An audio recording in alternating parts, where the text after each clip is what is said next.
On April 5th, 2025, President Trump made a decision that sent shockwaves through the global economy. He announced sweeping new tariffs on goods from nearly every corner of the world. The rates were substantial, starting at 10% on all imports. Countries with significant trade surpluses with the United States faced even higher tariffs.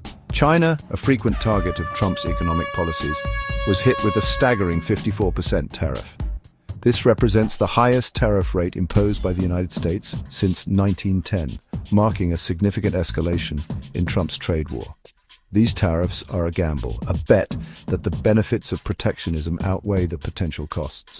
The Trump administration argues that these tariffs are necessary to protect American jobs and industries. They believe that by making foreign goods more expensive, American consumers will be more likely to buy American-made products. This in turn would lead to increased domestic manufacturing and a boost to the American economy. The administration also hopes to use these tariffs as leverage in trade negotiations.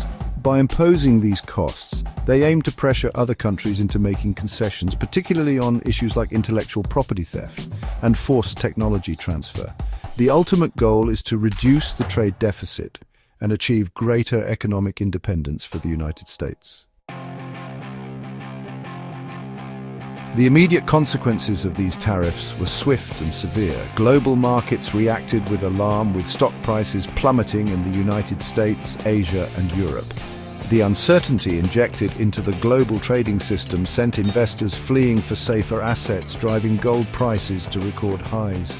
Economists warn of a potential global recession, a consequence of disrupted supply chains and reduced global trade. American households are also feeling the pinch.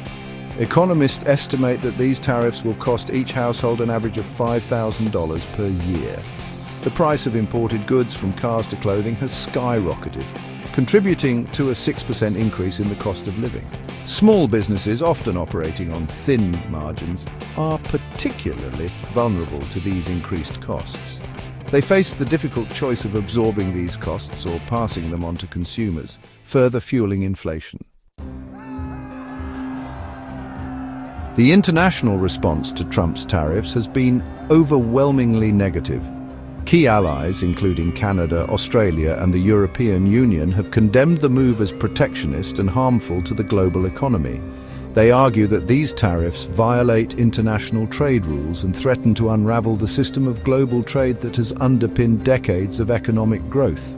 Many countries have vowed to retaliate with tariffs of their own, targeting key American exports like agricultural products and manufactured goods. This tit-for-tat escalation of tariffs raises the specter of a trade war, a scenario with no winners. The global trading system, built on decades of cooperation and negotiation, is now teetering on the brink. The long-term consequences of Trump's tariff gamble remain uncertain. Proponents argue that these tariffs, while painful in the short term, are necessary to protect American jobs and industries from unfair foreign competition. They believe that this bold move will ultimately lead to a stronger, more independent American economy. However, critics argue that the costs of these tariffs far outweigh any potential benefits. They point to the economic damage already inflicted, the erosion of trust among nations, and the risk of a global recession. They argue that these tariffs are a self-inflicted wound, harming American consumers and businesses while doing little to address the underlying issues in the global trading system. The ultimate success or failure of Trump's tariff gamble will depend on a complex interplay of factors, including the response of other countries, the resilience of the American economy, and the willingness of the Trump administration to stay the course or change course in the face of mounting economic pressure. Only time will tell whether this gamble will pay off or leave American citizens worse off.